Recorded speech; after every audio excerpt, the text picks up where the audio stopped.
Our system is designed in such a way that the less money banks think you have, the more they expect you to pay on any given good.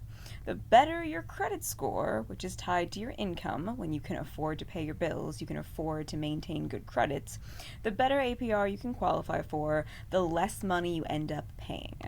This is a topic that's been written about a lot, but it is much more expensive to be poor. This is why upward mobility is almost impossible after a certain tier of poverty has been crossed. There's the famous boots example, which is essentially that a poor person who can only afford $20 shoes has to buy a new pair of shoes every year or sooner because cheap shoes aren't built to last. Whereas a rich person could afford to buy a $100 pair of shoes that lasts for 10 years, and in the same decade, a poor person would have spent more than twice that. This also ties into programmed obsolescence and how it's ruining the environment.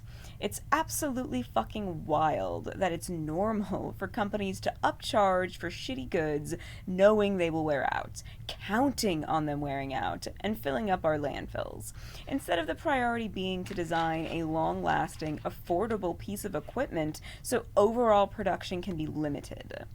Poor people are extorted for more money to get less quality while more trash is needlessly created. Our entire economic system creates a permanent underclass while actively wrecking the environment.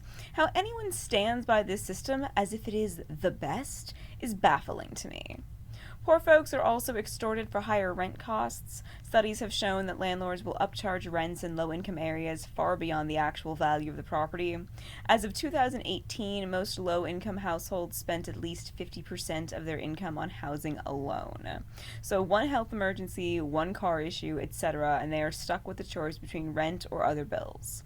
The fear of eviction usually makes their highly inflated rent costs a priority, which leads to other bills getting missed. They are then punished for being too poor to pay on time with late fees that make their financial burden even harder to handle.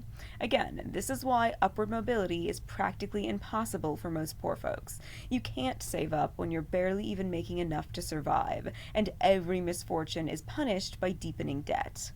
Not only is poverty literally more expensive for the poor to meet their basic needs, maintaining the existence of poverty is expensive for the entire country.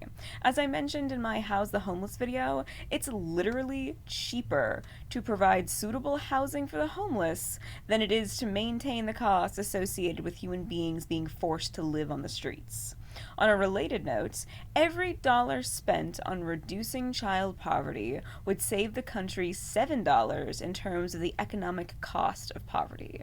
The US spends an average of $1 trillion maintaining child poverty every year. In 2015, the costs of ongoing child poverty, not the cost to address it, but what the existence of child poverty cost the country, was over $3 trillion. That amounts to 28% of the federal budget that year for costs associated with kids being barred access from necessary resources. Disadvantaged kids cost the country more in terms of lost labor costs. Disadvantaged kids learn fewer skills. Increased healthcare costs and increased costs due to the criminalization and over-policing of disadvantaged youths than actually providing necessary resource for everyone would cost. Making sure every family has their shelter, food, healthcare, and education needs met is not only the obvious humanitarian solution, but it is also the most economically prudent one. In the description, I've linked two interesting articles on how expensive it is to be poor and how expensive it is for the country to maintain systems of poverty. Poverty doesn't exist because we can't afford to address it. Poverty exists because we actively pay to maintain it. Having disadvantaged, desperate, permanent underclass is a convenient subversion tool for capitalists who want an easily exploitable labor force. This is why folks are afraid to strike for better conditions. They're being dangled over the edge already. When people live so close to the line, they become afraid to rock the boat. Not to mention how many corporations already suppress and retaliate against unions to begin with. Workers end up in a cycle of poverty that has only gotten more extreme, while getting less compensation and fewer rights as workers. French serfs before their revolution literally had more freedom and leisure time than the average worker in the US. Shelter that meets our individual needs, food that suits our individual needs, healthcare that meets our individual needs, and education that suits our individual needs are the cornerstones of a functional society. We don't have to keep maintaining a world that allows over 100,000 people to die every year from lack of access to basic needs. Our productivity has never been higher. Our technological capabilities have never been greater. It's time for our quality of life to reflect that.